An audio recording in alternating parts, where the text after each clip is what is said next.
introduce you to Bob Hill, President, founder of Pureous Products, LLC, Randy Cox, Heavy Metal Fix.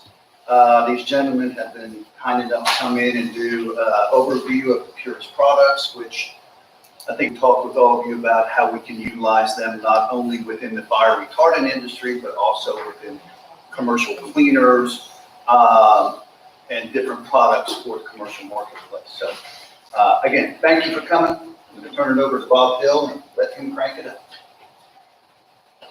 Thanks, everybody. We'll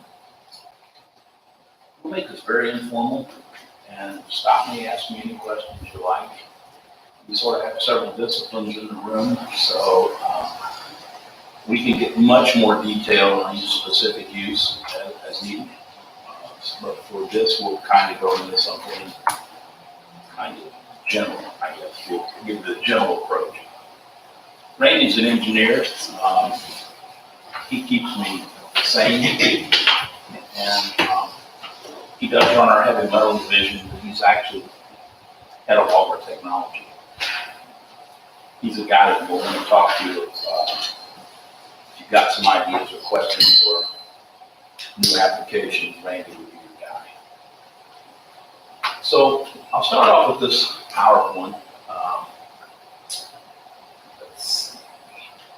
I'll watch this on technologically challenged.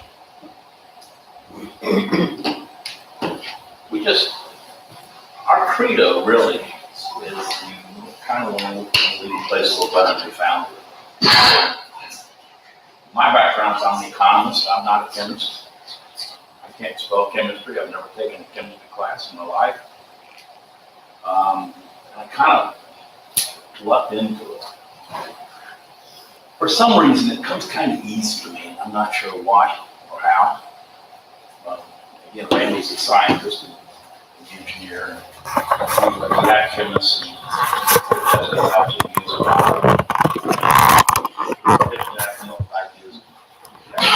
You guys make me look good. So we have commercial products, and we kind of break our company down into what we call household, commercial, or industrial products. Sometimes there's a pretty big crossover between them. But I'll kind of run through some of these. We're a restorative chemical company. We provide safe, effective environmental solutions based on sound scientific principles. We're not going to make anything worse. And there's a lot of cleaners out there, a lot of applications that you leave it worse than you found it, or maybe you substitute. You got rid of one bad thing and left two. One bad thing and left two. We don't do that. We don't clean it, we don't leave it better than we find it, and we don't play that arena. Our products are all, we're not like some companies. I'll give you an example. Simple Green is a product everybody's heard of. Amazing name. I love that name so well. I mean, it's just one problem with it. It's not green at all. It's a horrible product as far as toxicity. I got approached by Home Depot, a gentleman named Dan Field. He was head of the paint and chemical department corporate. And Dan asked me if I would build a product for Home Depot to take the place of Simple Green. I built a product called Finally Green, which I thought was pretty cool too. And what had happened is Simple Green took this connotation that we're a very green company. This is good. Use this, you're helping the environment. In fact, it's just the opposite. So we built this product. We proved to be 46% more effective than they were. We were cheaper. We had no VOCs, volatile organic compounds. And when you clean something, it's not supposed to smell like pine cones or cinnamon or whatever else. Cherry blossom. Whatever cover. It's supposed to smell like nothing. And so, a funny thing, I asked my housekeeper one time, I said, how do you like my product? She says, Mr. Hill, let me tell you the truth. I'm like, yeah, that'd be good. I wouldn't use it if you weren't here. I said, well, what's the problem? She's in Thailand. She said, because I would be afraid if I cleaned and you weren't here, you would think I didn't clean because your house doesn't smell clean. I said, what does clean smell like? She's like, pine sol, bleach. Right. And I remember as a kid, coming home from basketball practice, running the back door, mom would shout, oh, be careful, I just mopped the floor. You teeter on the threshold and you cough. Your eyes will water. She was using pine sol. And it's not a good thing. If you look, this is your homework assignment. You go home this afternoon and look at your cleaning chemicals, and on the back of one of them, we can sort of find them running up down the halls here in this hotel. There'll be a little rectangular box, and it'll say precautionary statements. It'll say this product hazardous to humans and domestic animals. I won't say maybe, could be, kinda, sorta. It is hazardous to humans and domestic animals. We use that every day. One that I have to laugh at is Pine Sol has one called food preparation surface sanitizer. That's your cutting board. That's put your chicken on it, put your sausage on it, put your whatever you're doing, cut it up and cook it. It has that label. This product hazardous to humans and domestic animals. What the hell? Something's not right. So we don't go that route. We don't do anything bad. And we kind of say if you can smell it, it's not good. So that's kind of the footprint of where we started. We also didn't start by, and I'm not picking on Central Green, it's a big company, they saw our product. And they leave us in their dust, quite frankly. But they started off with a product that had some very bad actors in it. Then the green movement came, and they had to be green. They tried it by just taking some ingredients out and substituting things. We never started there. Our products have nothing in them that you won't find in makeup, cosmetic world, food, or medicinal. One of our products we have I love, maybe a few of you guys are old enough to remember this. Women's lipstick used to crack. I mean, a woman looked great at 8 o'clock at midnight. Lipstick was all cracked and it looked horrible. Well, there's a product in that today that keeps lipstick smooth and moist for a long time. We use it. And again, like I said, the toxicity of our product is crazy safe. The way toxicity is measured, ground rules and get moving. But they measure toxicity by what they call lethal dosage or lethal concentration. And they basically take water or whatever it is. And there's one test for sea fleas, and there's another test for flathead minnows. And they call them by their scientific name, a little sophisticated, but it's minnows and sea fleas. You start pulling your product into this, and you do that, not one big pour, but gradually, until you bring the percentage of your product up into the volume of whatever the water is. And you kill half of the species. That's the LD 50, meaning you kill half of it. That's called the lethal dosage. When the Gulf spill occurred, when BP had that little spill, they used a product called Corexit. Corexit's lethal dosage was 46 parts per million. Ours was 420,000 parts per million. In other words, for us to have reached, 46 parts per million with the product that they did use, which is, what is it, Randy? One drop in this, or not even a drop in this, it's a drop in a swimming pool, maybe. Sure. Ours would have been 42% of the Gulf would have been our product for us to be as lethal. And quite frankly, we work better.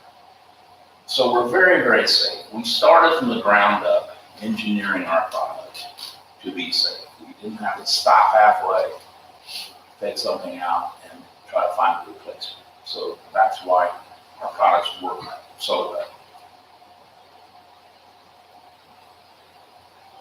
And this is kind of important, vision statement. Our marketing guy said we have to have a vision statement. He interviewed me forever. We bore him to death. I feel bad what he's doing. So he says that we will innovate the remediation, cleaning, agriculture, fire protection needs of the world, and use strong, effective, and proven scientific compositions, provide healthy, clean, and safe results for our customers. We'll be inclusive in our approaches through collaboration with industry partners, universities, scientists, and government agencies.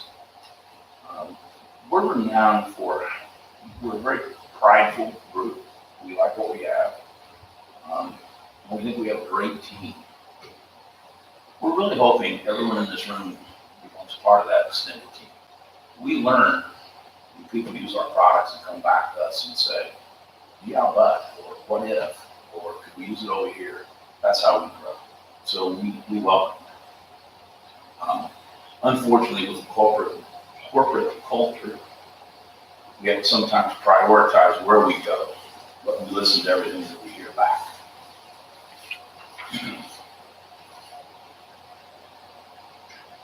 Our brand statement, I'm not going to go into a lot of that. It's kind of how we started. We won't go into a lot of that. We're headquartered in Dallas, Texas. We have operations in Dallas, Randy's in Charlotte.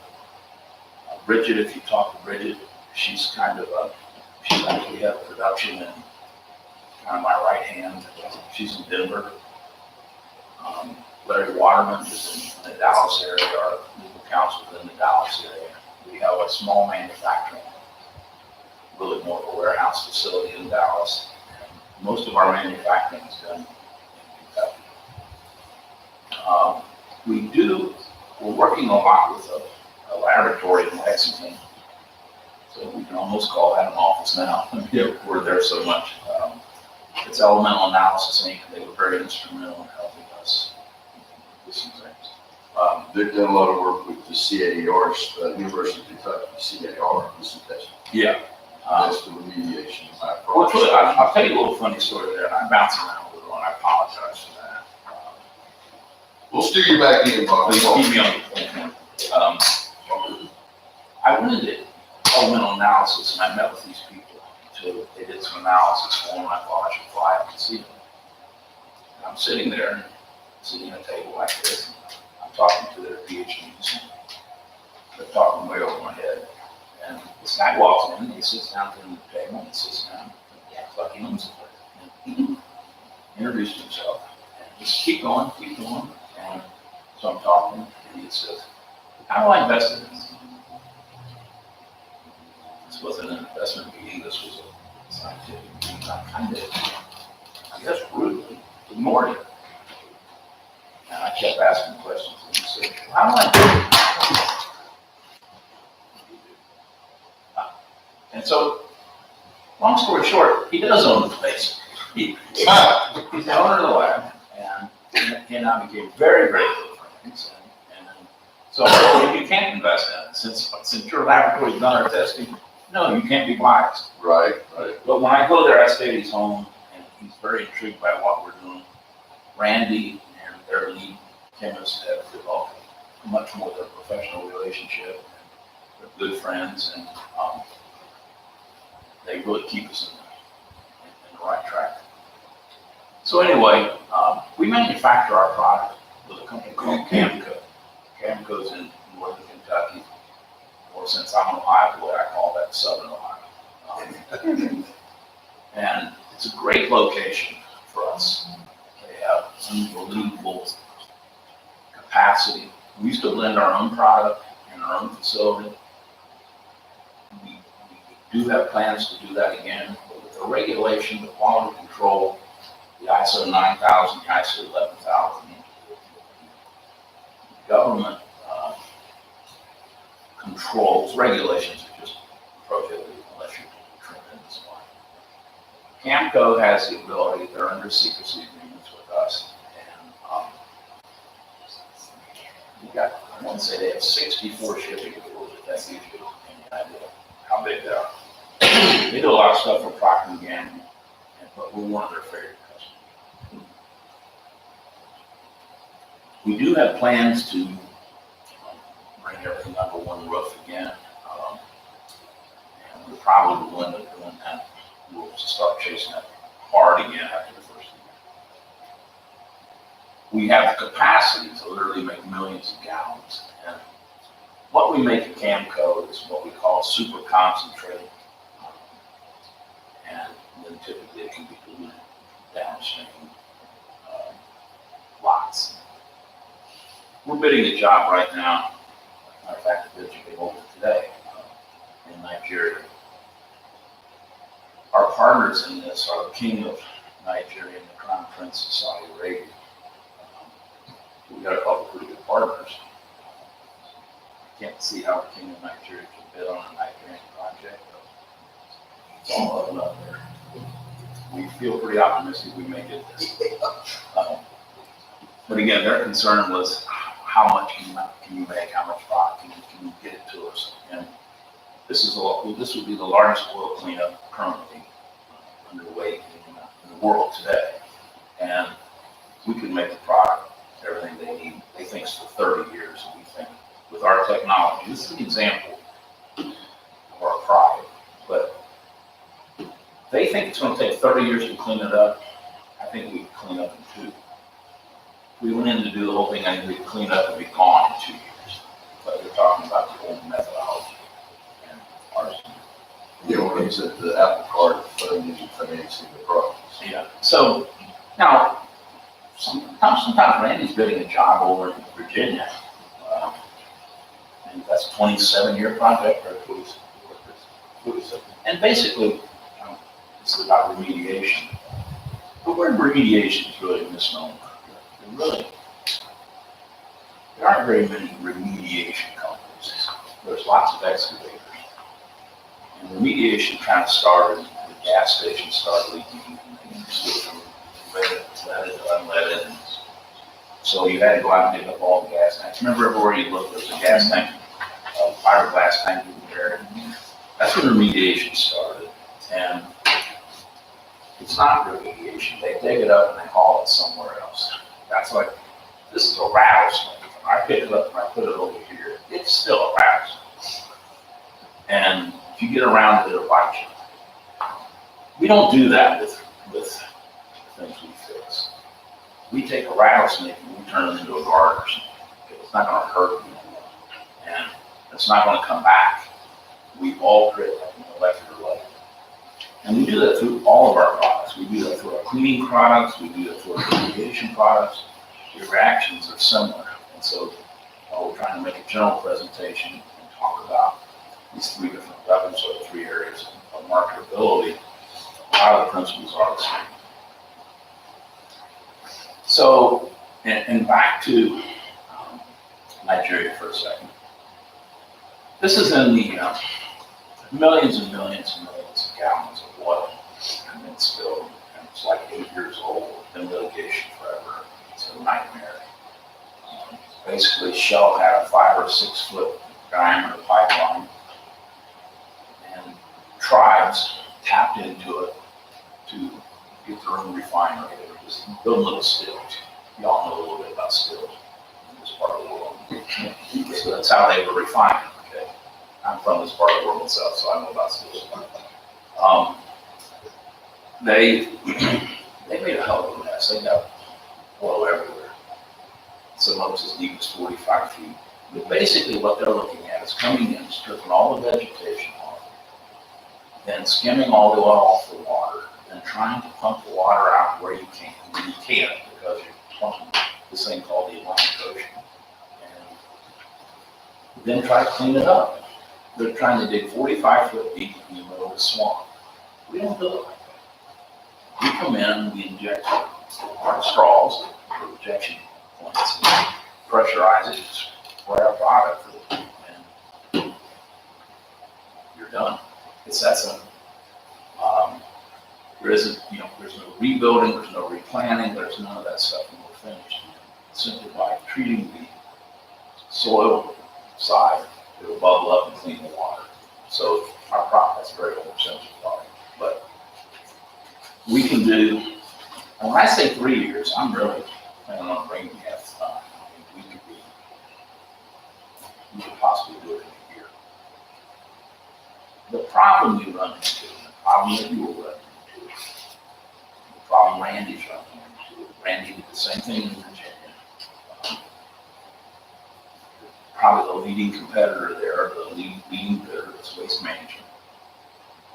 Waste Management's going to end up with a contract for 30 years to bring in a whole bunch of trucks, I don't know how many, but big trucks, and fill them up with dirt and haul them somewhere for 30 years. A pretty good contract, you know. They pay for a truck or two.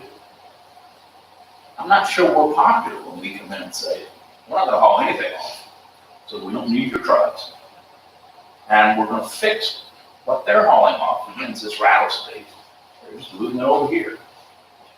And today, remediation has occurred where we've now dug these off and captured the snake and move it again, and move it again, and move it again.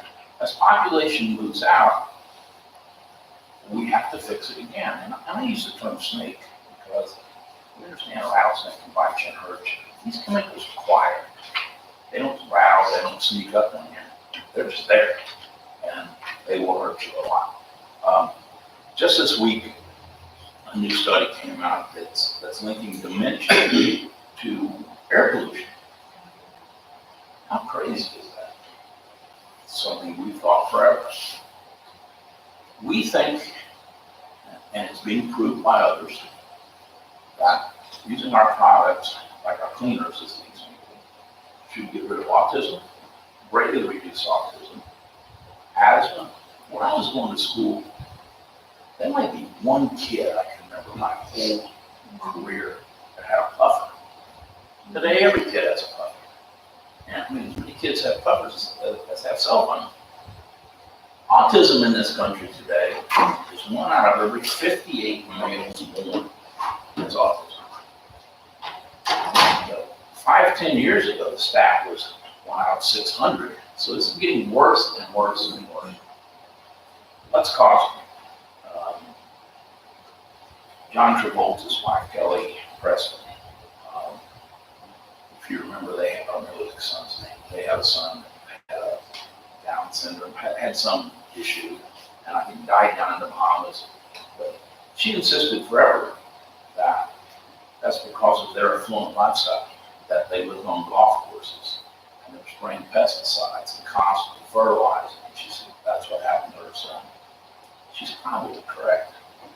And so lots of those issues that we used to not look at have to be looked at.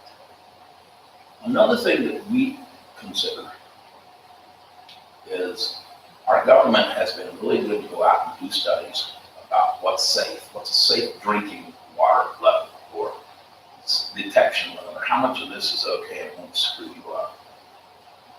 I'm a pretty simple guy. I look at things in simple terms.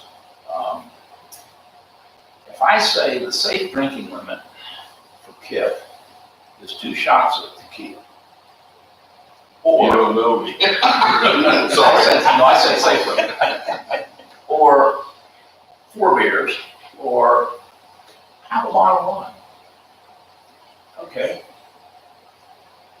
What if he does all of them at the safe limit? Then you got to look at it, right? No, it's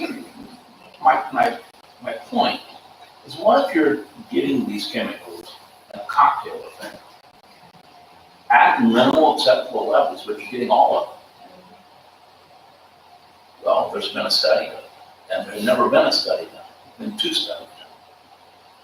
The study basically said that that's what's happening in the United States, is we are too clean.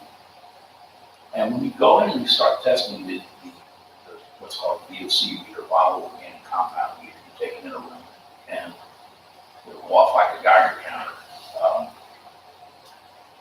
Think of nail salons. You go in and you'll see lots of Asians with a little paper mask. You can't breathe. It's acetone, I guess. By the way, acetone is exempt from regulation when it comes to VOCs. Don't ask me how, but it is. It's horrible. That cocktail study was done, and there is a study which we'll make available if any of you would want this. There was a study that was done said, okay, what cleaning chemicals are bad? There's always been studies that give you the scientific name. You don't know what that is. And says it'll cause this, and you don't know what that is. This is in plain terms. There were 5 categories. One of them was asthmagens, carcinogens, reproductive issues, neurotoxins, and I think hormonal problems. And basically, things like simple green hit all 5. Things like pine salt hit all 5. Febreze hit all 5. Febreze is now a known carcinogen. Kids in college use that instead of dry cleaning. They go out and hang out at night, come back and spray it. And I've been guilty of that myself. You won't find that stuff in my house unless it's a sample only, so I can show you the labels in the back of it. I don't use it at all. The Americans have the highest cancer incidence in the free world. We have the highest heart disease in the free world. The males have the lowest sperm count in the free world. Hey, I'm kind of a Midwest redneck. I can't take that one. And what's up with that? And I mean, it's a serious problem. So what is it that we're all coming into contact with? It has to be some common denominator. It's the fact that we're too clean. One of these studies actually went into a urban couple, yuppie couple, I should say, in LA. They went in once, Susie housekeeper, she's polishing the counters, and they made a challenge. They said, "Do you think the air is cleaner in here or downtown LA on the street corner?" Well, of course, my air is cleaner here. Guess what? It wasn't. They did a VOC meter of her home, and a VOC meter right with buses and everything are running up and down the street. Air is cleaner on the street than her house. It's the cocktail effect.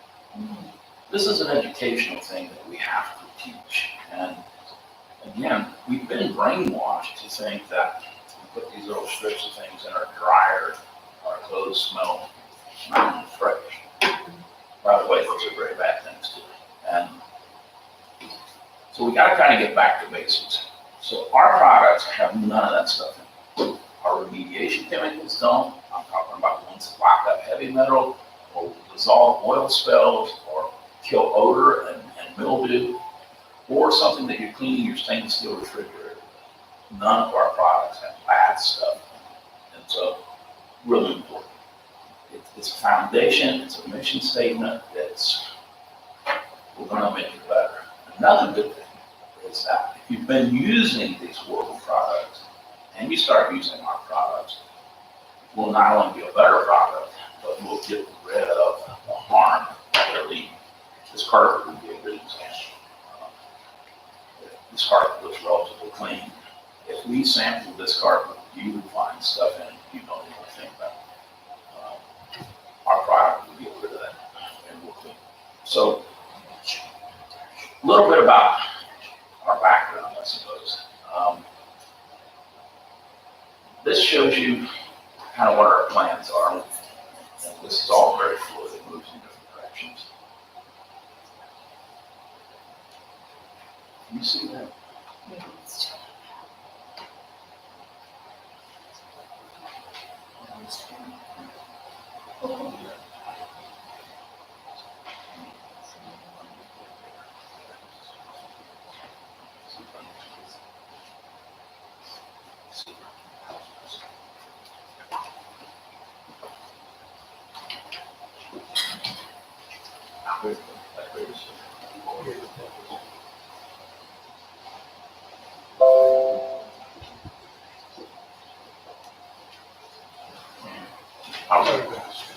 I'll read.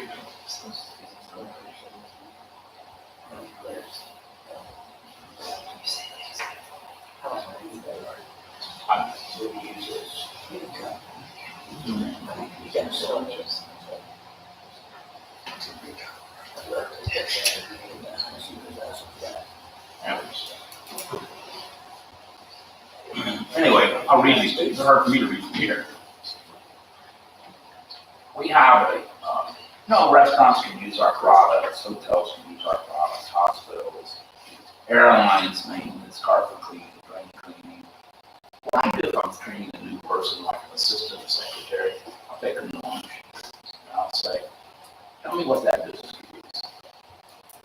Every business you look at needs our product. We cover such an array. At this hotel, they certainly have a remote mill too. I saw some room in the room. It's very clean. But I saw the beginnings of some mold growing in and some grout. Grout cleaner, they all need grout cleaner. Carpet cleaner, they need carpet cleaner. I'll tell you a quick story. We had a distributor in New York, and they went into a Holiday Inn. They went into the lobby. And they said, wow, let's clean this carpet. It looks a little raggedy.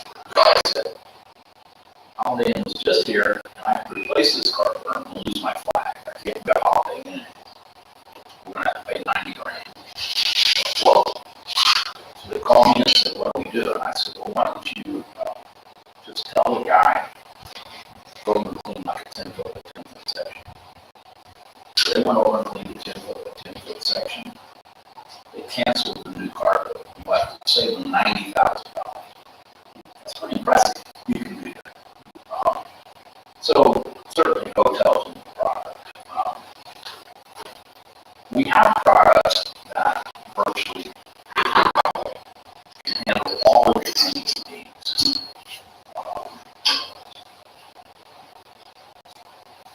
I can't think of a cleaning need that we don't have a product for. Odor, when we started talking about odor, I'm sorry, this is small. It's small.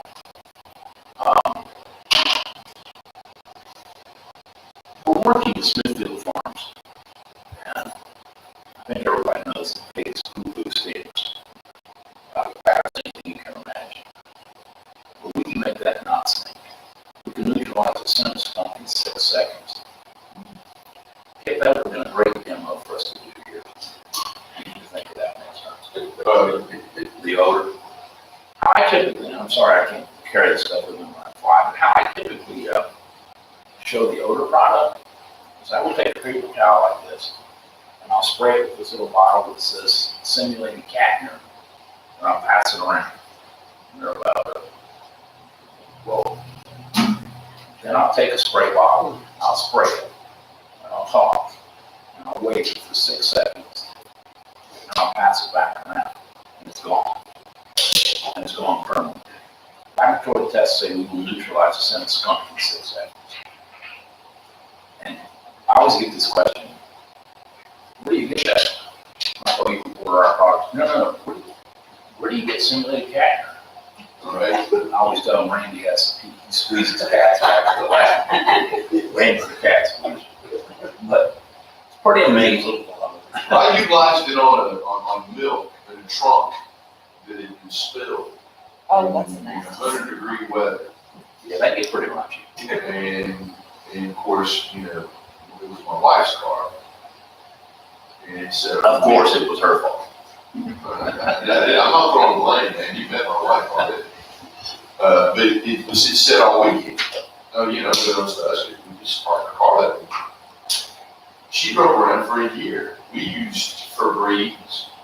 We used half a dozen types of cover-up smells. And we emptied out the trunk and totally sprayed it down with Odor Fix. And of course, now that's going to migrate into the cab as well, so I didn't think about that. But it killed it after about a year and a half of sour. It's. And that to me, that was, okay, that's pretty good. We used it in landfills, okay? But I have a little kind of a nonprofit thing that I do. I do a lot of life coaching, and somehow I'm in single moms, which is kind of an epidemic in our lifestyle today.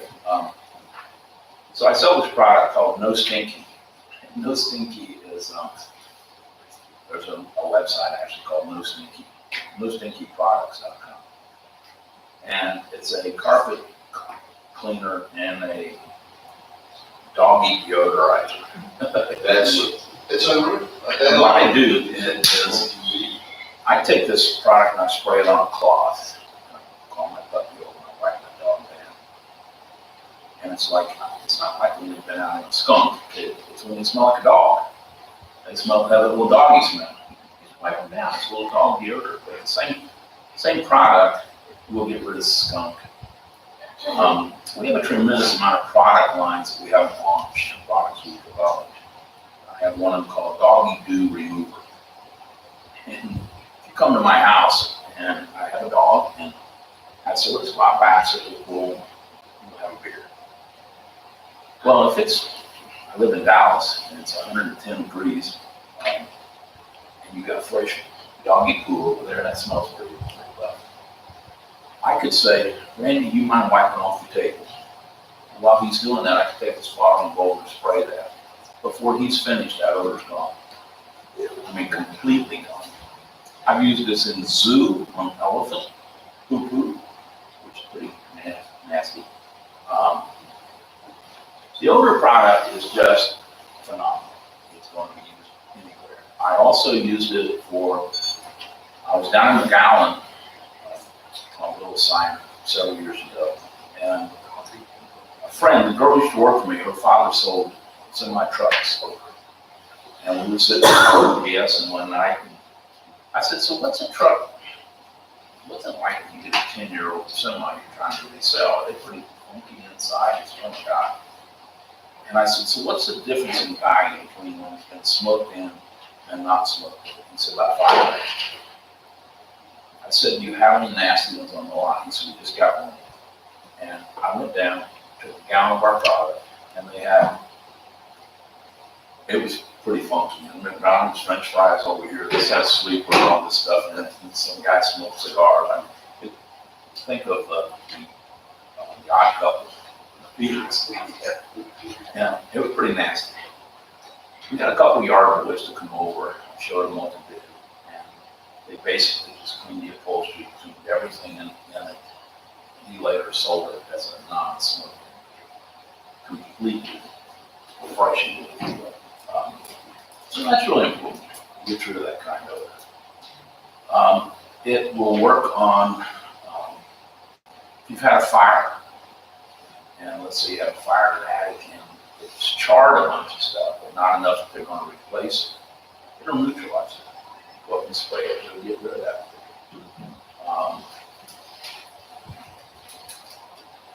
We had a guy, this may happen here, I gave him a presentation like this, and a few weeks later I get this call from this guy, and he said, you said it'll neutralize skunk. My dog just got sprayed by a skunk. I said, okay. Sent some product out to the guy who lived close. And told him how to do it. And he said, he got his house, he got his blanket. I said, do it all. So he called me back. He said, if I hadn't lived with this, I wouldn't believe this. He said, that dog will sleep with me at night. I said, no. He called me back a day or two later and he said, it came back. I said, whoa, what do you mean? And one of the scientists said, what kind of dog was it? What does that matter? Well, it was a German Shepherd. He said, German Shepherds have a little, big long layer and a little layer of hair. He said, he just didn't get this dog clean. So he told me to go back and let it saturate. I said, well, did the blanket come back? No. Does the doghouse smell? No. You just missed. And so we washed the dog down and everything's fine. We've had little things as simple as a realtor, my daughter-in-law's a realtor. She's going to sell this house, and she went in and she said, there's just this horrible smell in the kitchen. And I don't want to tell these people your house stinks, but it's horrible. I said, when you're having an open house, look underneath the refrigerator. There's a condensation pan under there, and it grows penicillin. I mean, it's funky. You get a little moisture dripping out of the coils, and it holds it, and mold and mildew and stuff will start growing there, and it's pretty funky. She did that, and the odor's gone. And so it's a tremendous product. The odor product takes 6 seconds to work, and it's permanent.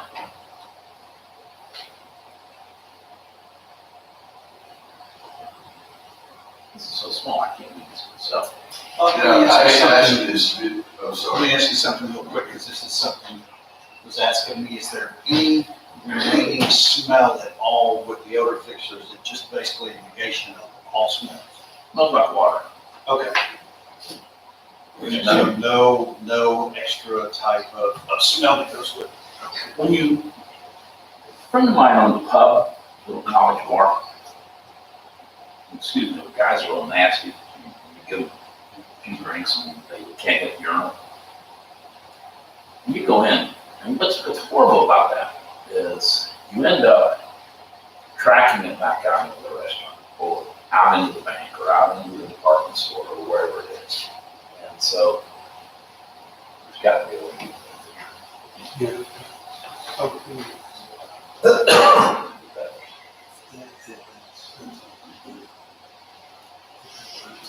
There we go. I know. I'm sure but there is no residual.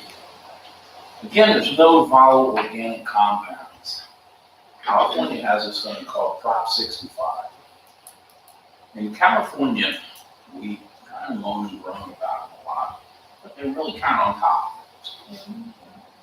They rate a chemical not by what it has today, by what it will have if you allow it, if you use it for 20 years. How much will it build up?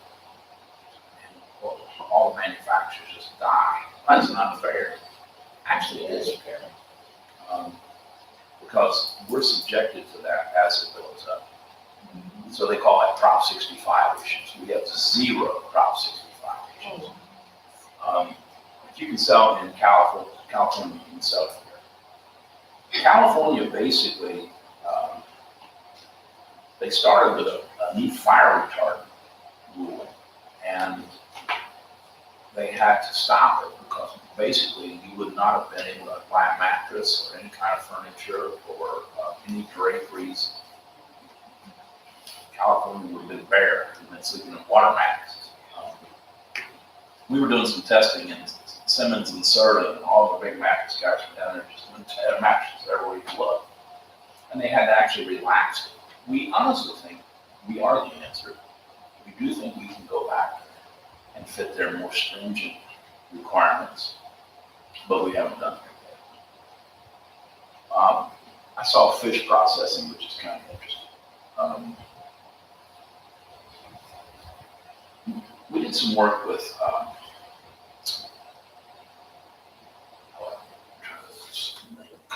slipping my mind.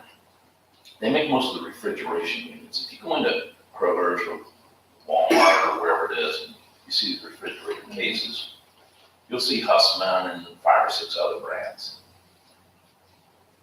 But one company is responsible for 90% of that. It'll come to me shortly. They're in Japan, they're in China, and they were having a problem making these freezer cases, and they passed them off like 15 times, which means this carrier to this carrier to this sub-distributor, 15 handoffs. By the time it was getting to the United States, they had mold in it. And so we went over and put together a solution for it. One of the things we found while we were doing that in the marketing, in the supermarket, it's a wide scale that if you ever use a case for seafood, you can never put anything else back in it. It now has to remain seafood because it's going to smell like fish. Not true with us. We can go in and clean that once and you put roses in it or whatever you want. Our odor product is just phenomenal. Green and safe, I certainly touched on that. We're rapidly biodegradable.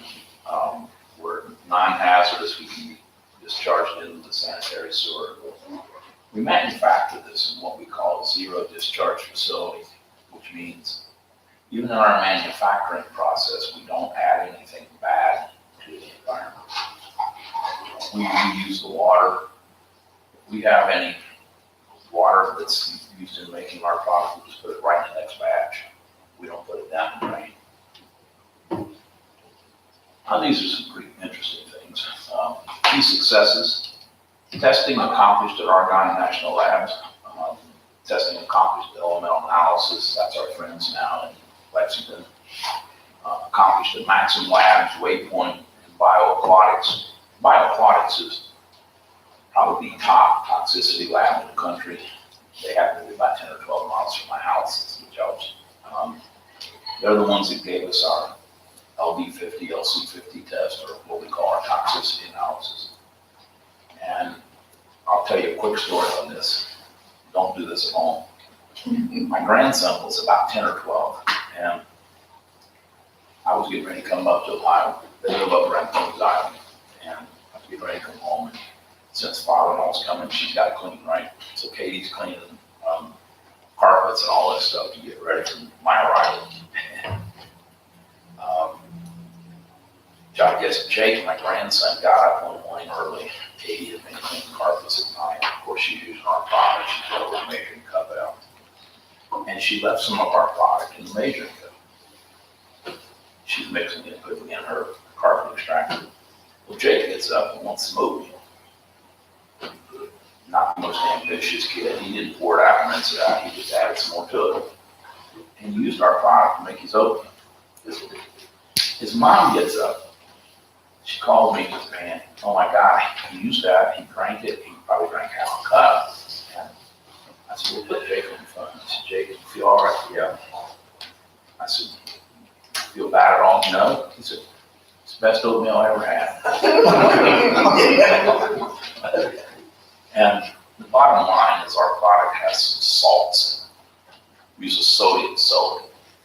And so it did have some salt in it, so it probably did taste pretty good. Bottom line, Jake's in college now, he's doing great. He developed pretty well. The products are not toxic. We don't tell you to drink it. I used to have a distributor that would drink it, and he would be doing a fire test, and he would treat it like a shot cloth. He'd fold it up like this and put it in his hand, and he'd take a torch and hold it on it. I'm like, dude, you're nuts. I mean, we're not trying to test your bravery, we're just trying to test the product. And sometimes things go wrong, but he would also drink it. I'll show you how safe it is. And the problem with that is it has some salt in it. And it'll give you the biggest case of cotton mouth. If you're trying to make a presentation and you drink our product, it's difficult because it's something dry in your mouth. But our products are very safe and works fine. Andy, you want to talk a little bit about argon? Okay, yeah, I'd be glad to. I'll ask you one thing before you get started, because this is another question that's frequently asked. For an aerial application of this, a mist, so you're telling me that we have no toxicity issues in the eyes, the ears, or the mouth when we use it? Of what? Of humans or? For humans. We had an interesting case with that. We were doing some testing. What kind of company is? We have never really gone hard to market. We've been an R&D company, and how we develop so many products is just a fluke. Maybe I'll back up and tell that story. But we were testing in a big restaurant chain, and the janitor, manager, whatever the name is, sanitary engineer, which had a problem employee and made her use of our product. They didn't like that. Again, it didn't smell clean, and you get used to that. So she somehow sprayed it in her eyes. Well, she immediately took off work and filed for workman's comp. And, she's damaged. They call us and said, what do you want to do? Pick an eye doctor and send her to and send us the bill. So they sent her to, she picked the eye doctor. We sent the MSDS sheet in. Said, you're fine, go home. And it didn't hurt her contact lens. She had contact lens. So it's not going to hurt. It's got a little salt in it, and it'll be like swimming in the ocean. So not going to hurt you. We have a product, something we're looking at in the ag business. We have a product called Animal Habitat Bedding. Horrible name, we need to rebrand that. But It basically is a spray application. Predominantly was chocolate, was designed to go in and spray bedding for poultry. We did lots of testing with Tyson and Hillvale. We did a huge test on that product in Greece. We just filed some new patents. You can't have a product that's commercially available and then packaged. If it's commercially available, it's in the public domain. You can't patent something that's not new. So we have in-house patent counsel. And so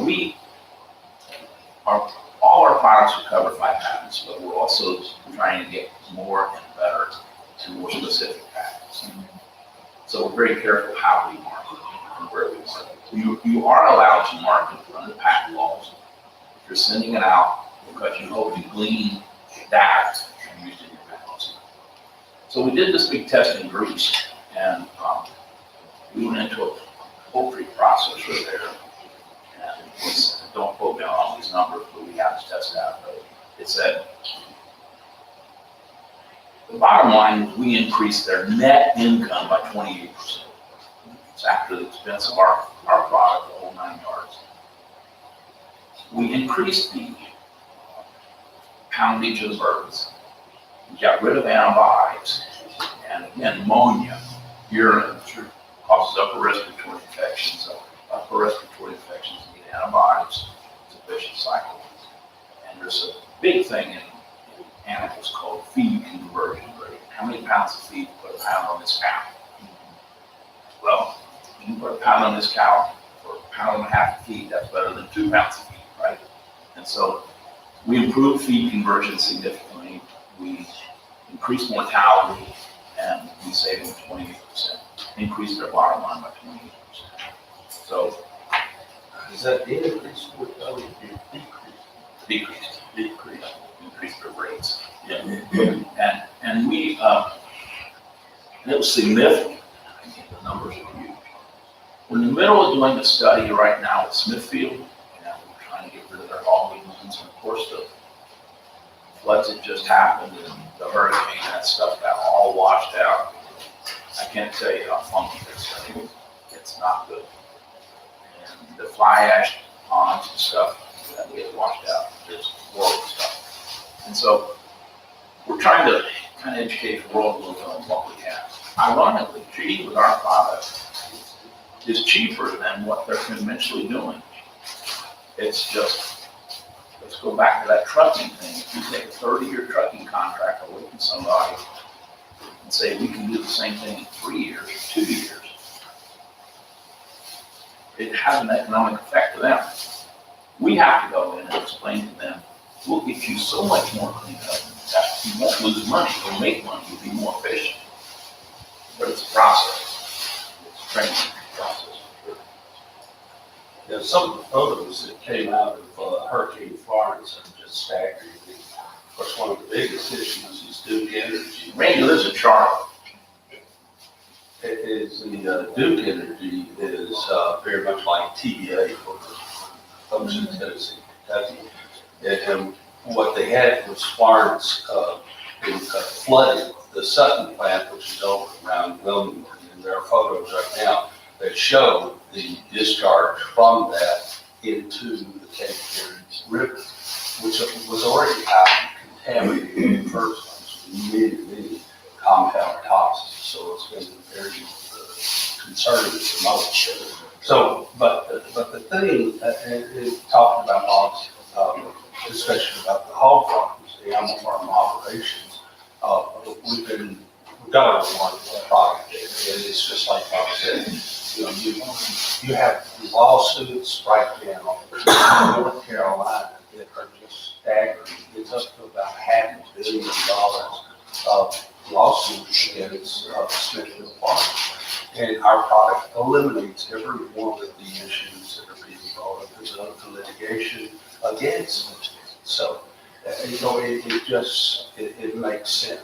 But we're moving towards trying to get in with all of the large farms that have and own these hog farms and chicken farms to be able to get them to a point where they understand this and we can show them the ROI for the money they do pay to get the product in place. We have many different application techniques for all of these products that we can effectively use. They're low cost, they're simple technologies. The complexity is in the way our formulations work with these reactants. We literally change the chemical structure of the toxins. Heavy metal fits.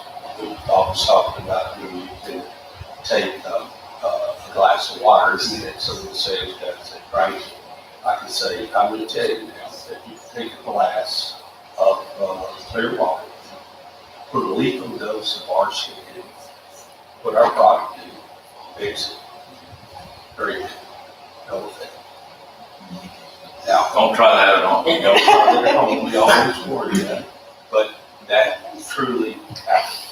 I know you guys have some questions you can ask about that, but go ahead. It is amazing to hear some of these stories, but how would you treat an ash fly ash buildup, where they store the fly ash? How would you go in and how would you use your product on, how would you put it on? Well, there's a couple ways. Randy has 30, 35 years experience managing fly ashes, fly ash ponds. So he's kind of an expert. So I'll give you the novice's idea first. Typically, they water the ash down when they're transported because it's ash. It's fly over everywhere. So they end up in a pond. It's not really a pond. It's not like a pond. It's a bog, maybe. And what we have found is we were invited into Duke Energy, special invitation by former Governor Martin. Jim Martin's former governor of North Carolina, sat on the board of directors for Duke Energy. And also was the head, he was the chairman of the advisory board to the board of, to the board of Duke Energy. I met him through a four-star general at a country club one time. Had a conversation. He gives me this call and he says, "You think you can help Duke Energy?" Yes. At that time, Randy was working for CH2 and Hill. And I called Randy and I said, "Randy, I think I'm gonna need a big brother. I'm going to need Duke." And he's like, "Wow, we've been trying to get in to see them." I said, "Okay, then you can go." So we went in and we started meeting with them, and they sent us out to the barrage of tests. And so many of the ash pond propaganda is misleading. The metals tend to work down in the pond. And I won't tell you it was Randy and somebody else, but some people who look a lot like me actually crawled under a fence to go get some fly ash from restricted areas. And we tested it, wasn't anything in it. Well, this stuff's not bad. The metals have a tendency to work down. You get down to the bottom, it's pretty funky. And so we've done lots of testing on it. We've tested on their ashes. We went to the University of North Carolina, Charlotte. We used Pace Laboratories, which was actually founded by a group from Duke Energy. And we became their answer. Randy came in the room with me after a presentation. The leader, and by the way, we weren't allowed name badges. We weren't allowed anything. This is when they were under grand jury. People were trying to put them all in jail. And so we kind of got ushered up and down. We would never got a meeting. And Governor Martin was in the room with us. And the guy basically looked at me and he said, "Okay, you're our answer. You want to do a joint venture, you want to sell us product, you want us to buy your company, you want to partner up?" I said, "Yes." I said, "I'm open to anything." Then they asked me the gazillion-dollar question, "How does your product work?" And I said, "I don't know." I know now. I didn't know then. That's when Randy kind of jumped ship from CH, came my direction, and we went to elemental analysis. Randy found this lab to go in and tell us how our product works. They led us to Argonne, and I'll let Randy take that story out one more sentence. Argonne basically told me, he said, the chief scientist, he says, we don't have anything to compare this reaction to in our database. In my infinite wisdom, I said, we get a bigger database. He said, we are the database. I'm like, oh. Basically, it's a reaction they've never seen before in chemistry. And I'm going to give the floor to Randy. Can I say something real quick? I just wanted to ask, typically, and you may be able to answer this, you may not be able to by law, but quick question for you.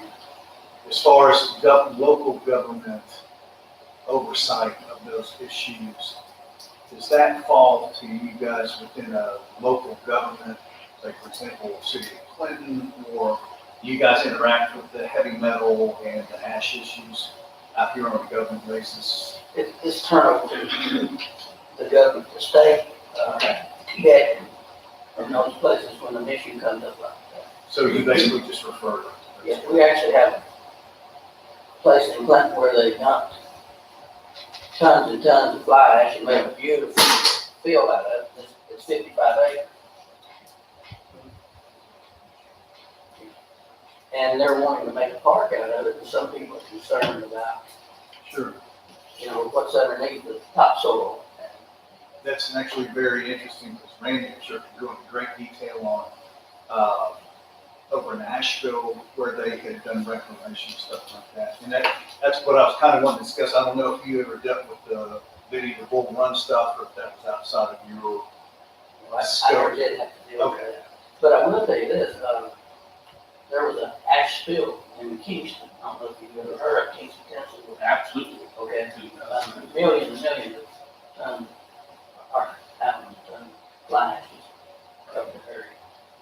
So, since you're familiar with that, Yeah. I'd like to hear. But let me say this is your answer for that part. Well, there's lawsuits right now on the chemicals that they use that are affecting people's health. They're actually dying from it. No doubt That's about it. how they treat it. Well, that's a horror story. You're talking about like what's the guy's name, Spielberg. I mean, it's, you couldn't write this. Yeah. And yeah, people are dying from it. And so many people are dying from it that you don't know are dying from it. Normal death, normal cause of death. It's not normal cause of death. And this gets the hair and nothing like arms. It's a travesty that can be avoided. And honestly, we're cheaper. We fix it in situ, where it is, we'll move it. So we're not moving the snake down here to bite somebody else later. We're cutting the head off of it, and we're leaving it right there. And it's phenomenal. Randy's working it. Guess I can talk about the opinion. We just submitted an unsolicited bid at Dominion in Virginia. They have 4 sites, and 4 sites they've shut down and did 4. And again, it's I call it muck, suck, and truck. You come in, water it down, suck it up, haul it off. And guys, it's like rubbing a potato on your work, run around the house back. It's not going to get the job done. You have to take technology that genuinely works. What we do is we take this chromium molecule and we bond it to our product at the molecular level. It's not chromium anymore. If you ingest it, as Randy said, you cannot absorb it. Nor can a fish, nor can a bird, nor can a pig, dog, cat, or whatever. What happens if you were to absorb it? It goes right through your digestive tract, unabsorbed, goes into wherever it goes. Ultimately, this ends up in the bottom of some river, the bottom of some ocean, and it's inert, and it's permanently inert, 200 years by half-life. And that's pretty good, okay? Because what happens, and they're talking now about dementia being caused by air pollution, How do you hide from air? It's scary. I mean, we can do this. Is that really hiding from air? You can find air everywhere you go, right? Kind of need it. So we got to clean it up. We got to stop those things. We got to stop those. Basically, what Argonne National Lab, by the way, Argonne National Lab, the lab is owned by the Department of Energy, ran by the University of Chicago. It's really invented the nuclear bomb where the Manhattan Project took place. They're very proud of telling you all that technology. They're the bomb when it comes to labs. We start making a presentation to people like, but chain argon, okay. I mean, there are no questions. That's who tested our bomb.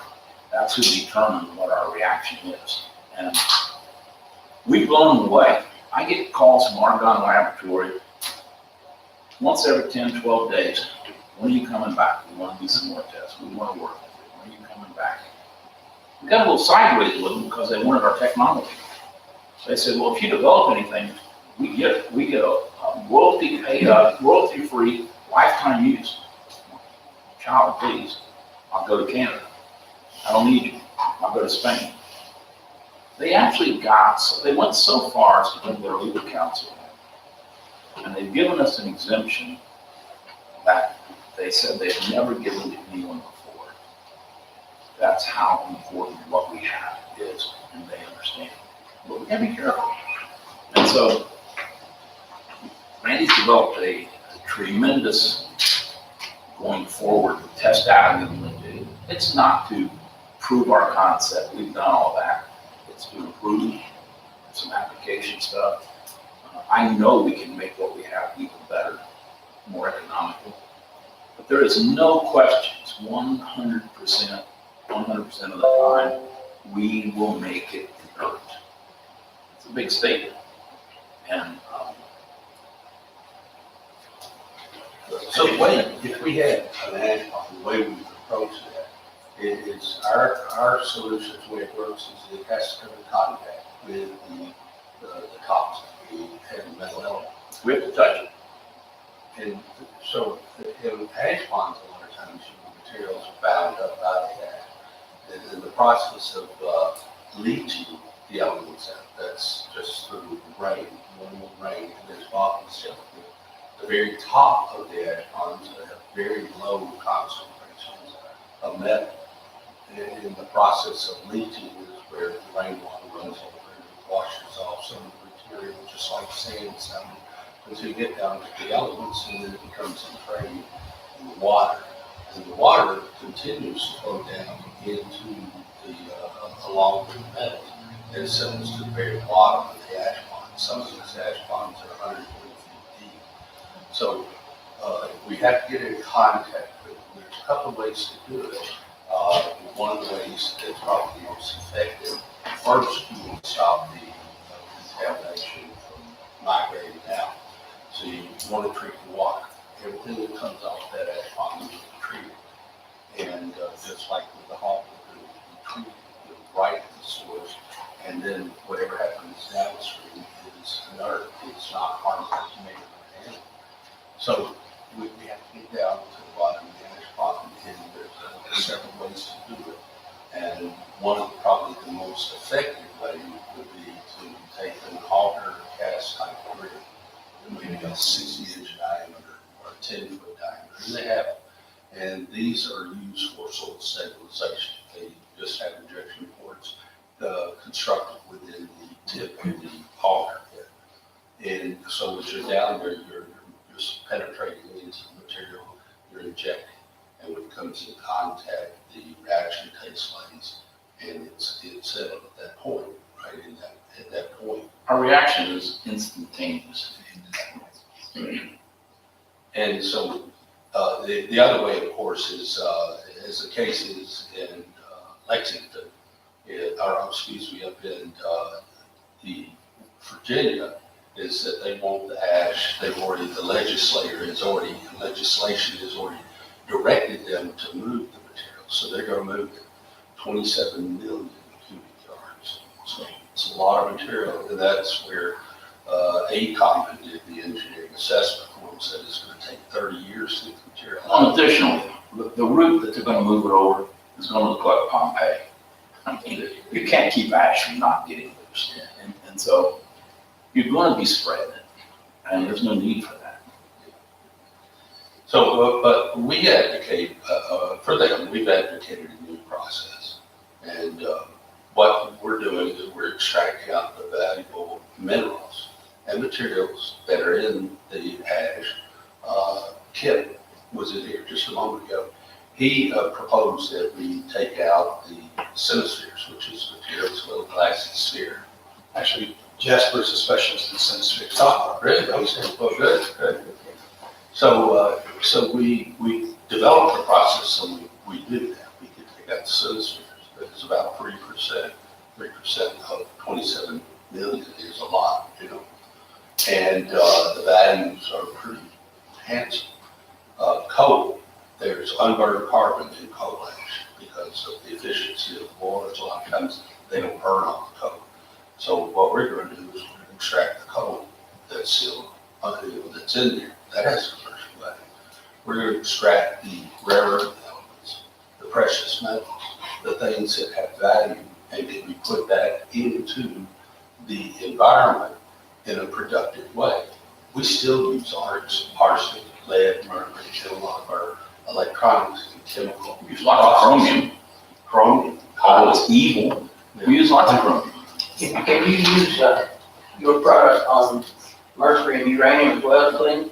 Mercury, yes. Uranium, we have not. We've done some testing that has shown great success. Mercury's easy, of course. Uranium is kind of hard to come by with that. We try to stay as far away from it as we can, although we're interested.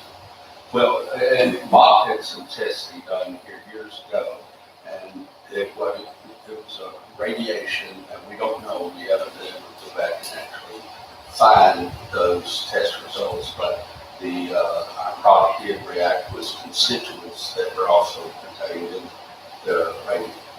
We pulled the radio Right, out. here's what you guys are gonna love too, and please correct me if I'm wrong on this. When the heavy metal fixed binds these materials and makes it inert, it actually takes that radioactive particle with it. So, it's effectively making that inert. It's not something that's gonna spread in the environment. So, really, If not inert, at least less sure. radioactive. So, just from my standpoint, when we're talking about, for example, turning that into a park, here's the great thing you're gonna love. This stuff will cheap clip out. You use their heavy metal fix it, cheap clip. You don't have to move anything.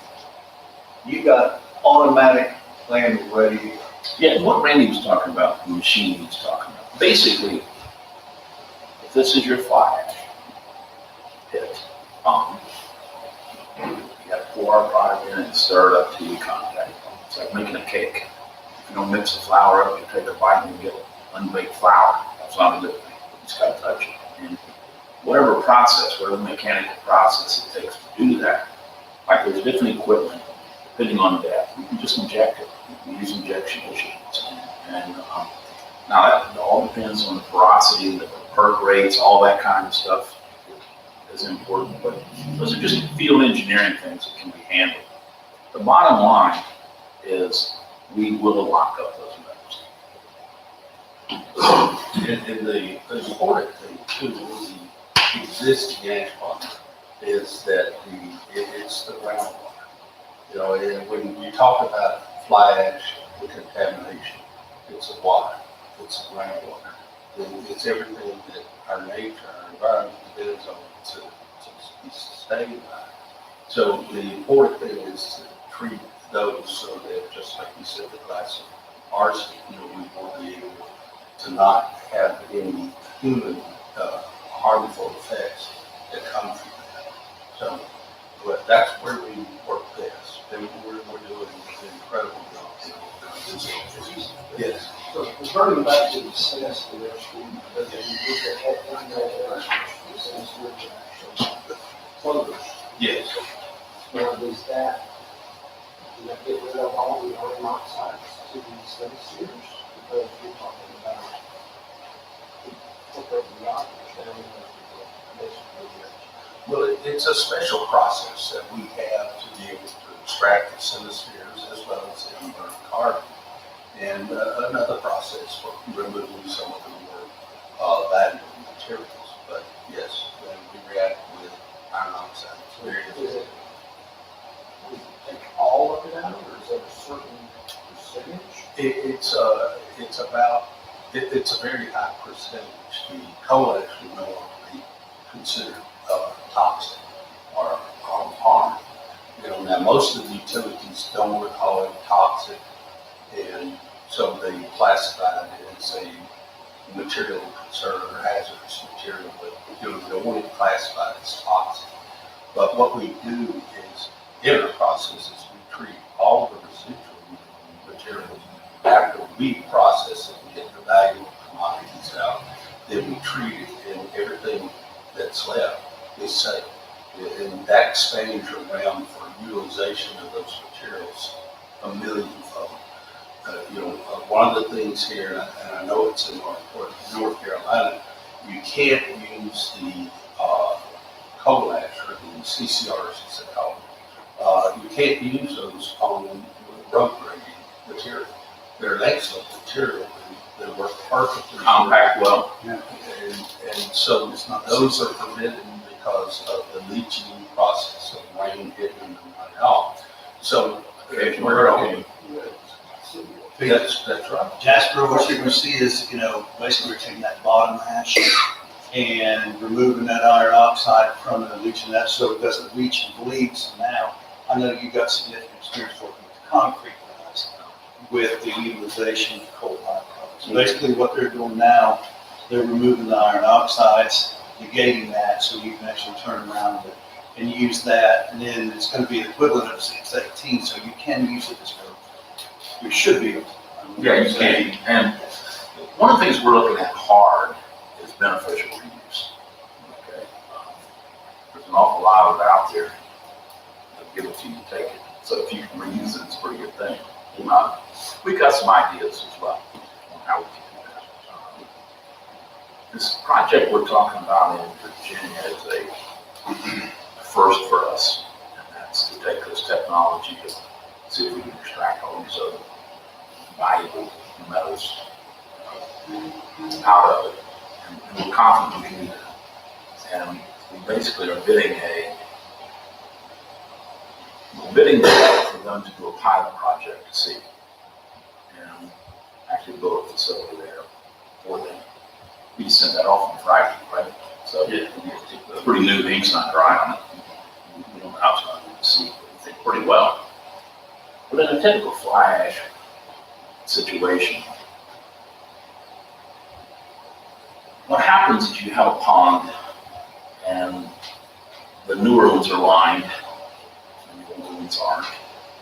And then the problem is what happens is the metals actually work down.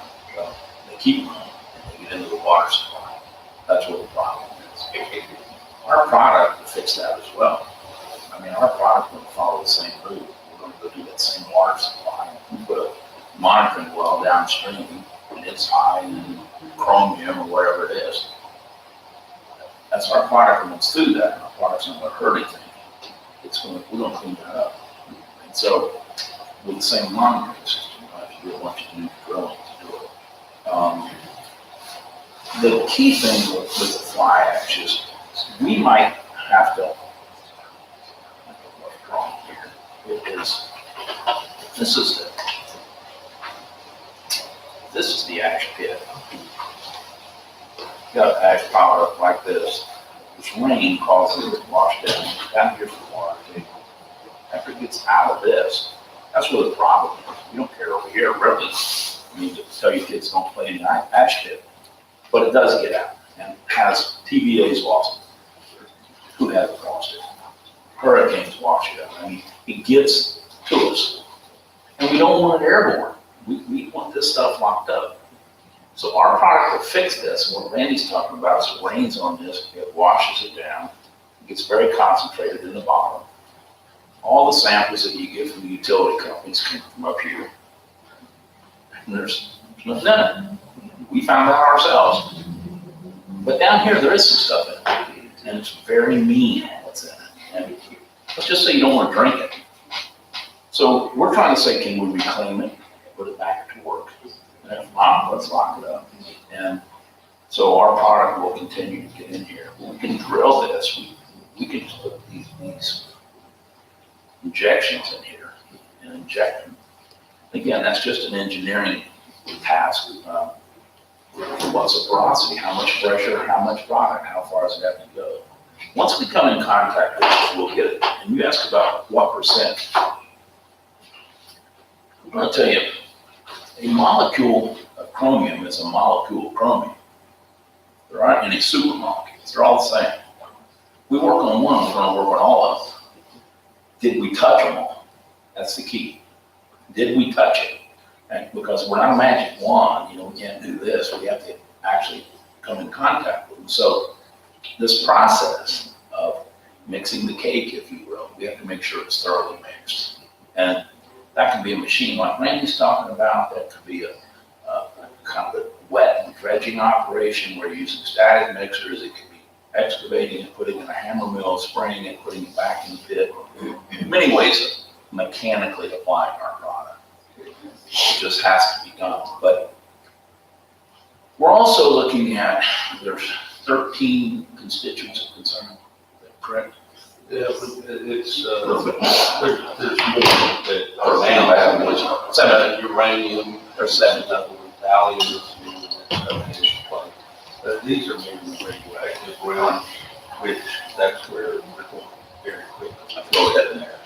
Outside of the radioactive areas, we get them. When Randy says we get a high percentage, our test results, which I'll be happy to share with you, 98, 98.6, 99. If you look at the standard deviation, we may have been at 100. The standard deviation of the test sometimes is 2-3%. And so, But that goes back to what you said, it's based on contact. The ones where we got 98, we're probably had the contact and touch those last few remaining elements. Yeah. again, there are no super molecules. If we touch it, we're going to get it. It's a mist. And so in the testing, or if we really killed them all, and the laboratory couldn't detect the last couple of things, that could be a variation in our instrumentation. We maybe did get them all. And so, but you start looking at mercury and you're reducing by 98%. That's pretty impressive. Chromium, that's a little impressive. And Chrome 6 is a real bad actor. It's a difficult trigger, even in testing. And The bad part is it's such a very high concentration of chromium-2, or chromium that's in the ash. And you mentioned briefly about the hazards and potential use of this in a land operation, maybe building community recreational site. I want to talk back to the TBA piece and cleanup. That was done by Jacobs Engineering. And I remember early on, my concern, personal concern, is that they had all those men out there operating with no masks. paper mask. At all. When they brought it to the attention of the concern, it was dust. I mean, you run a truck over a dirt road and there's dust. Well, the same thing happens in an ag farm when you're moving equipment, is the dust just kicks up. They breathe. And now there's a very high percentage, and I think the percentage was something more about 20% of those people are developing cancer. We saw things. I wasn't personally there. I didn't see this. I see it, but there were presentations made or documentaries where they came in and put up construction fencing. I'm talking about this perforated orange stuff, and put 6 inches of gravel over it. And that's safe there. Before you go eat lunch and kick back, take your gear off. What? I mean, and that's how these guys are all sick. Now, was that intentional? I don't think so. I don't think anybody said, hey, let's see how many of our workers we can kill. Let's see how many guys we can get cancer today. It's how we clean this mess up. And we're the answer. Were they not privy to your, Not at that time. not at that time? Yeah, no, Yes. it's pretty new. We just filed a patent on this February 28th this year. See, when Now, most of the new excavation effort, they require that you wet the coal ash so that you don't create the spurious dust, fugitive dust, is what you want to say. But if you put our product in one of these water trucks, and that dust is captured, it's trapped. Same thing, It's gonna be safe. we do the same thing with asbestos. Asbestos is the same process. You gotta water asbestos down, you turn it down, building. Use our product to remediate. So you could spray a building, got asbestos in it, and then you can remove the asbestos, throw it away, or you don't have to. Either one. We've actually treated some schools in Dallas, this is years ago. The old steam pipe wrapping, where, That's interesting, because that's one of the things that they were here in Oak Ridge. well, they call it encapsulation. I hate that word, but House basically we encapsulate it. If we really soak it, we lock it up. We don't like to call our stuff encapsulation, because we're actually a molecular bond. We're making a new element. Again, this is what chemistry is not seen. I'm a brown cup coffee. And what they were telling us is that, when I'm saying encapsulation, they actually has some radioactivity mercury encapsulated within the pipes here of some of the different facilities in as well. So they're looking for effective ways for us to be able to remove and bind that mercury from within the pipes themselves. So that's one big thing that they're looking for a solution. Yeah, and we do have the solution for that problem. We need to look at it and see what their wishes are, how they want it, what they're going to do with it, how they're going to get it out. There's a lot of questions to define the engineering approach. Sure. Our lack of testing on radioactivity has been, it's not readily available for us. I don't know if Amber's in the house. But I think we can make it work out here, with the right partners. So for example, they're actually decommissioning the one nuclear stack. I think they were looking to spray from it, and then concrete or something like that. But if I'm understanding you correctly, we could literally bind those materials, those elements, and keep them there without any issues of transferring into the groundwater, things like that. So that would be a very interesting process. But what I think we can do, okay, again, we need to prove this up. But I think if this was a tank of radioactive water, I think we can treat this so that we can take the metals, do a couple things. We can chelate them out, so we can filter them out or skim the water off. And I think we can lock the radiation up into the metals. So that, I'm not sure we can make it go away, but we can take it from this big to this big for disposal. That'd be a big approach. Well, they're taking millions of tons and transporting across the United States and bury it in the mountains. Whereas if you can treat that, you can reduce that so much. They can actually stop that now. And that's one of the big issues that they were talking about before with waste management. These guys don't want this stuff to hit the market. Well, look, you don't They're want to lose making a 30-year trucking contract. That's your retirement. I mean, look, I wouldn't want to lose it either, but we try to view it like this. We're not your enemy. We're going to make it so let's use the X amount of dollars that are available for remediation and clean up everything we can. We can still make the money, Right. but let's get the world a little cleaner. I want to improve things like the male sperm count. I want to get rid of autism, and I want to get rid of dementia. And let's get rid of these things and still spend the money. I tell you, this is the perfect market for this. Because that Outfall 200 project they're doing right now, which how large the scope is of that for the mercury removal, it's front and center for the one of the major environmental projects going on. I've been told that this discovery is, or will be, maybe not in my lifetime, but eventually will be as significant as the invention of the polio vaccine or penicillin. I like to think that's true. And don't get me wrong, we want to get rich. I want to put in an order for one of those yachts. But I also want to make the world a little better. Yeah. Just like that nice bathtub. There you go. And that's our real philosophy. I mean, we're not money motivated. We really are more motivated to solving some issues. And if you meet our people from the top to the warehouse, they all drink that same Kool-Aid. I mean, we seek those people out. And it seems like the ones that have that philosophy just flourish with us, they just thrive. And the ones that don't move on. We're not here to capitalize and bend people over the barrel, and we're here to solve solutions. And we want to make some money doing it.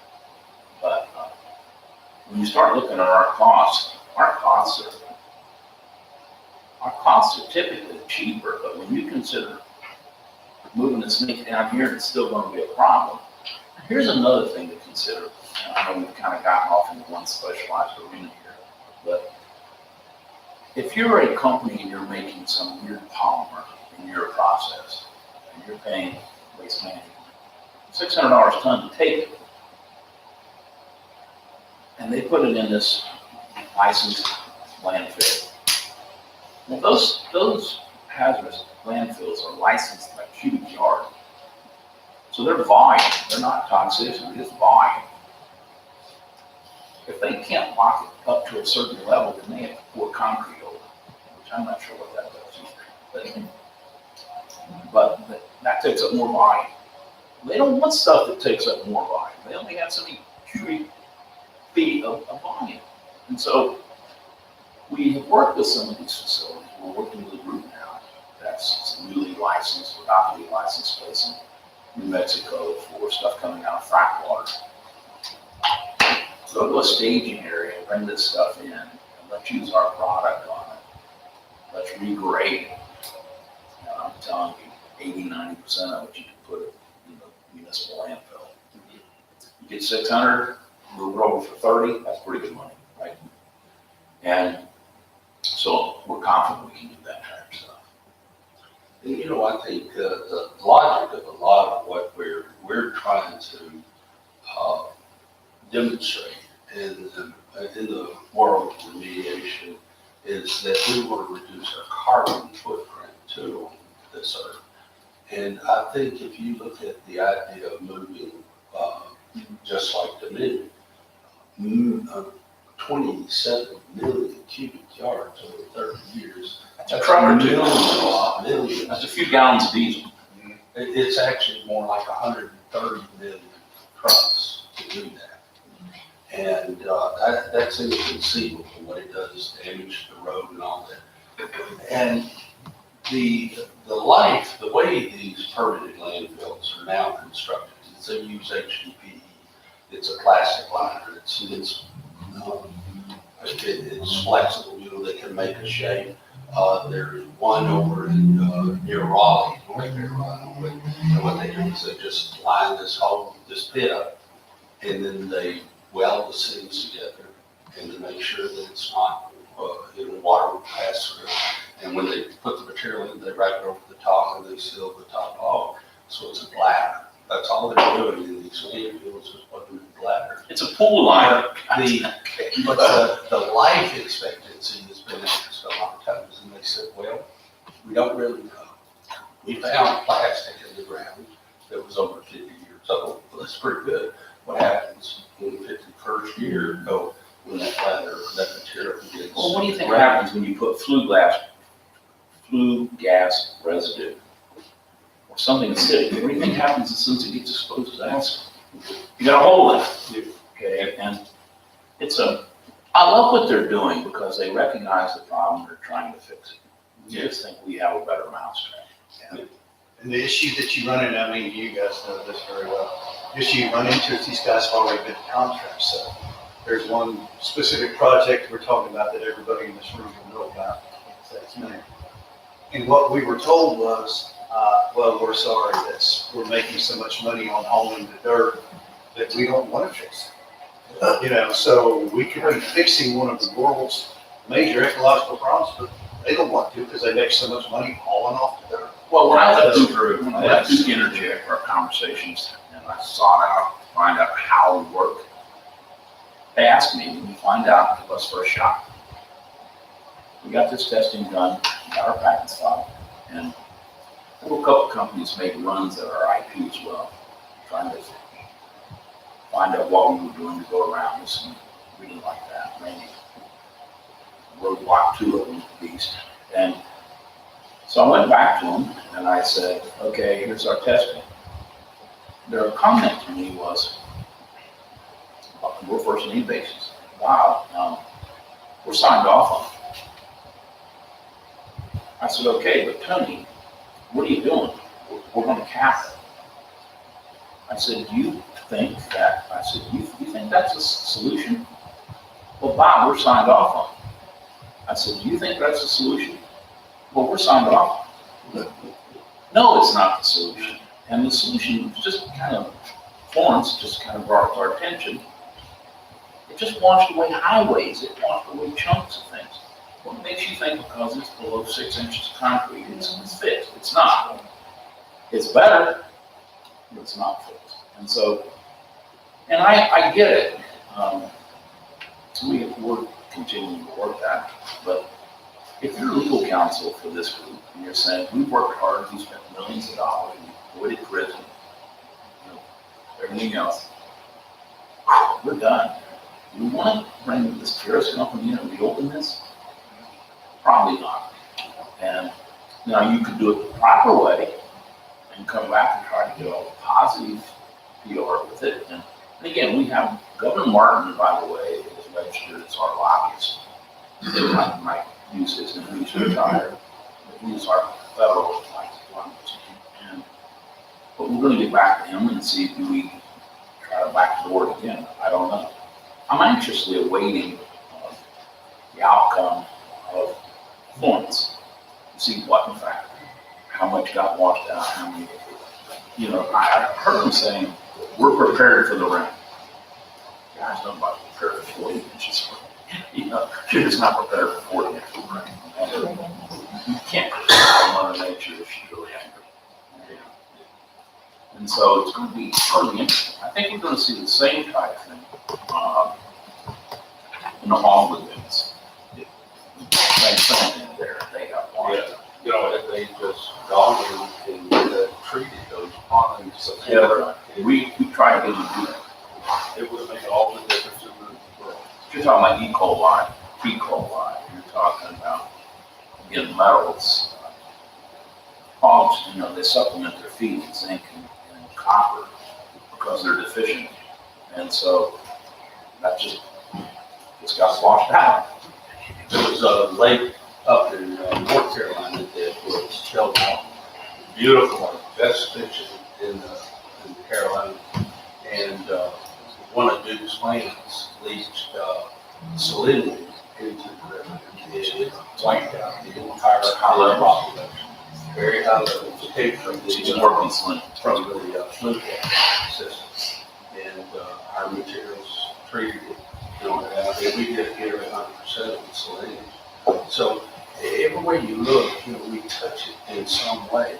And the only things we don't know right now is we haven't tested. The ones we haven't tested yet. But that's why I'm encouraging, just like Bob is doing here, is if you see something, tell us, because let's think outside the box, because we will probably find a way to treat those materials. We're going after some very difficult chemicals right now that are going to be, it's going to be a game changer for many things. One of the ways I like to explain our chemical or our process is, if you look at table salt, it's sodium chloride. You put sodium in this hand and chloride in this hand, they can both kill you. You put them together, you bond them, Everybody needs it to live. It's kind of what I'm not sure you need us to live, but that's we take these things and put them together and make them safe. So we kind of work like consultants. We just get a quick question, by the way, we're live streaming right now.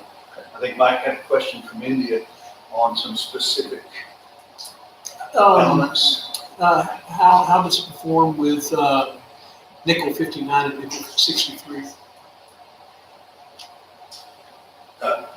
I don't know if we tested those. We worked on nickel. Yeah, we worked I don't well. know if we looked at specific oxidation states, Okay. but we work on it. But, you know, what we have found is that regardless, and I would assume nickel 59, you're gonna have to help me with that. If that is an oxidation state, I'll say no problem. Okay. If it's some unique variation of nickel, Yeah. then we might want to test it. But if it's an oxidation state, whatever it may be. 59's oxidation, but Okay. 63's got a little bit of a radioactive property to it. Okay, I'd say we will react with it, because we react with chromium, we react with every level of chromium oxidation state we've ever seen. We took Chrome 6 and we started this conversion, and this is unheard of, and so our friends in India don't think I'm crazy. We took Chrome 6 and made Chrome 3. We took Chrome 3 to Chrome 0, and we bound it. And Argonne National Labs are like, we have never, ever seen this reaction before. I was working with a stockbroker to raise some capital for our company, and the guy happened to have a master's degree in chemistry. So happy to find this guy. And I said, telephone call. I said, let me explain a couple things that we're doing. I said, we're changing oxidation states. And this is how I started it. I said, I'm going to tell you some things that sound a little weird. Let me make my presentation before you interrupt me. That way you won't change it. Concentrate on what I'm saying, write down any question you have, and come back to me. I said, we're changing the oxidation states, and I think we're doing something at the proton level. He interrupted. If you're changing the oxidation states, your company's worth billions of dollars. And if you're doing proton level, it's worth trillions. I said, can I show you this next slide? And I showed him where Argonne National Lab says, you're changing oxidation states. It's kind of nice to lock in a broker dealer at his numbers of billions. The thing, again, back to the way the ash ponds are being contained right now, in some of them, the Duke has a number of their capital in place. They've got agreements to capital in place, but some of the new EPA rulings are saying that that's no longer going to be permitted.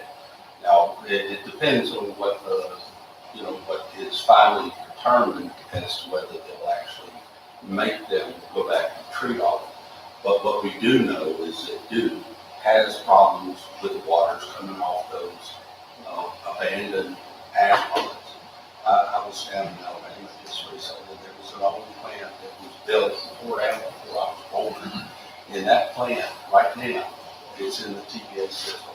They're excavating the coal ash out of that ash mountain, that old 50, 60-year-old ash pond that was abandoned. So I think there's some that are aggressively going after these things, like TVA in this case. But Duke is going to run the gamut to see what the law requires them to do. This is the way I see it at this point. But I don't think that even when you put them inside of a bladder, that's considered a safe approach. They're going to monitor those hazardous waste land sites for forever.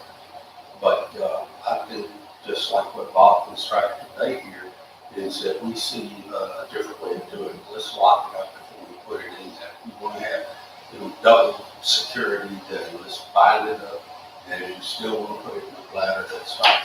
Or if we can do what we're trying to do, and if we go ahead and execute our approach for Dominion, then we're going to remove as much of the material as is commercially viable, and we're going to leave you with a very benign byproduct that can be used anywhere you want. And with our product, binding of all those materials and the extraction, we have maximized the beneficial use of coal ash. And that's what we're going to promote, is there are ways, and we have the way to do all of this and truly make our environment a safer place for our children to grow up. And that's what they want. You know, we've talked a lot about coal ash, and it's a big deal, but that's not the largest contamination source of metals. There's metals everywhere. And, you know, they're naturally occurring, they want to be there, and we don't want to get rid of metals. We need them, but we want to get them out of our drinking water. We don't want to be eating them. We don't want them in our air.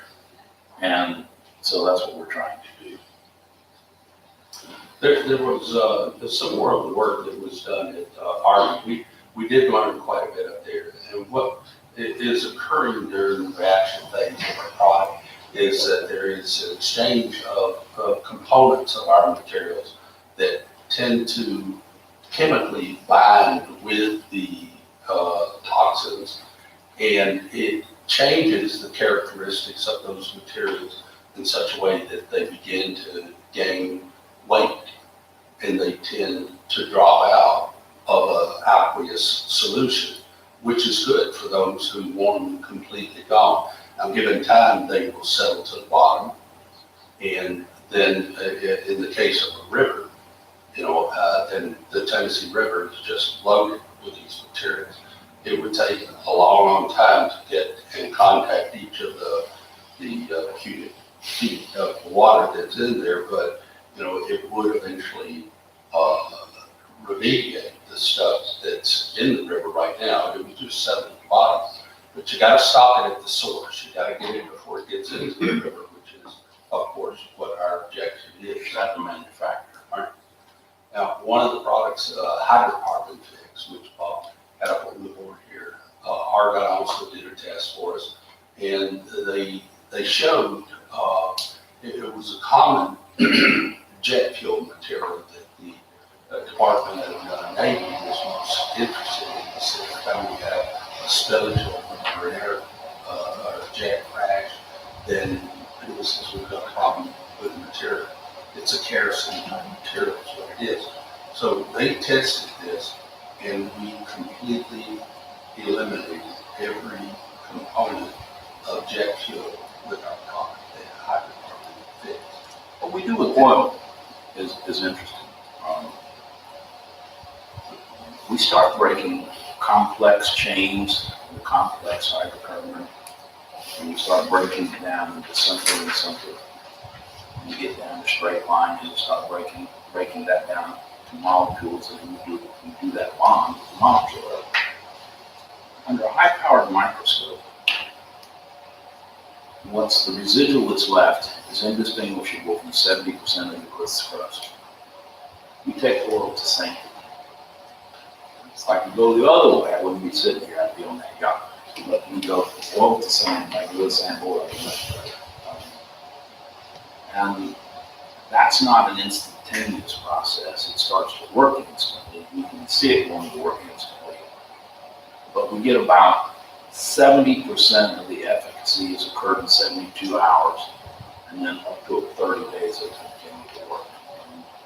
If we took a little jar and we took some oil, put it in it, and I came around, I sprayed our product, we could see it happen quickly. And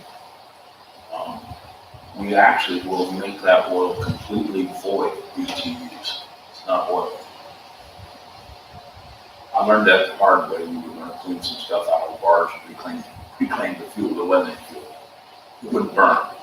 And so it's an amazing product. That works in soil, hard surfaces, or water.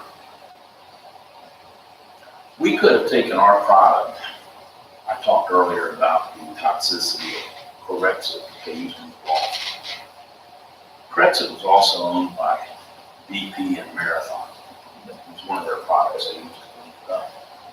They actually were told by EPA, don't do it, make your green. And they're big. And also, you know, BP went out and hired all these people and spent all this money, and they had boats, they were paying boats to go out. If they saw some floating oil they weren't allowed to touch, all they could do is say, hey, here it is, and then they sent their own people. And that's how mean this stuff is. And this stuff, just in the rolling part of the ocean, some of this stuff came up on the shore, and it's like mud balls, like the size of a softball, and they were like tar balls. And you were not, under federal law, allowed to pick those up. Somehow we found a couple. We did some analysis, but pretty mean stuff. So basically what happens in an oil spill, let's say you have an oil, I don't even have a slide of this. There's a toxicity. This is actually talking about what I was explaining to you.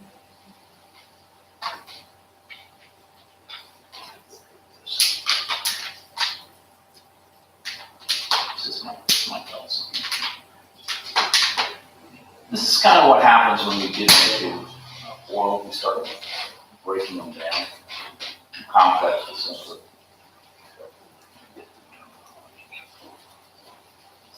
We got a lot of stuff here. It's kind of boring.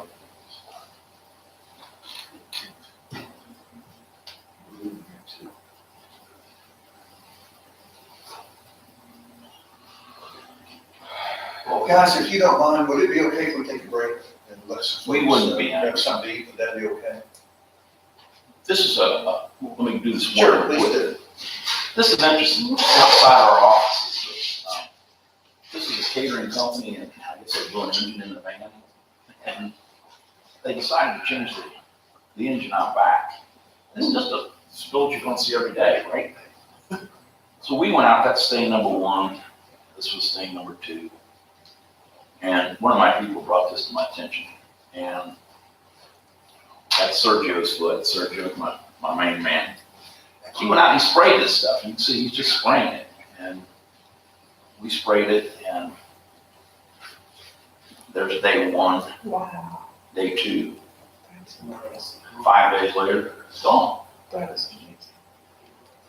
And I mean, it's pretty wild. There may be a couple more here. That's the concrete under. Let's see if I can find higher. I think that's pretty impressive. I'm kind of going through these quick.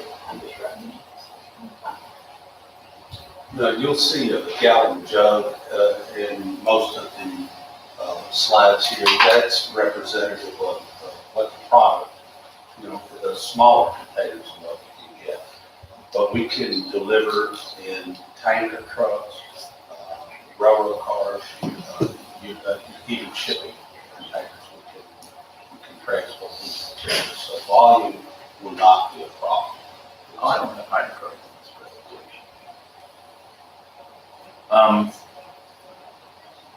I don't have hydrocarbon in this, but I do have. I can show you actual spills at refineries. I'll go back to we probably didn't look at some of this. Basically, if you take our product on a oil spill, you want to spray it like a mist, and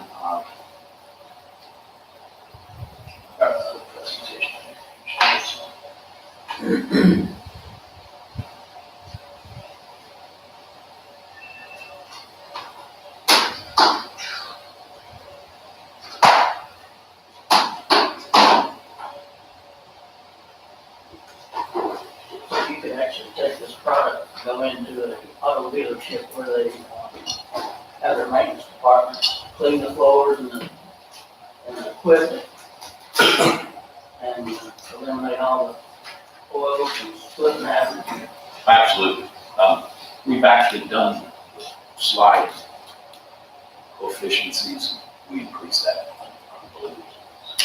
Let's see if I got some pictures here.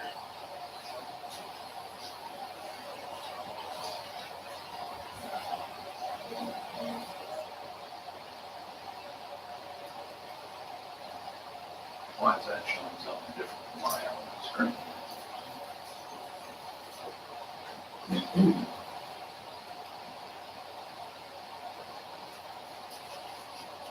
Well, let's eat, I'll set this up. But yeah, the thing I like to talk about that is like you go into places and serve fried chicken or the fryers and you let your kids run back there, they're literally skating. Guys, we got sandwiches here in the back, if anybody wants to do that.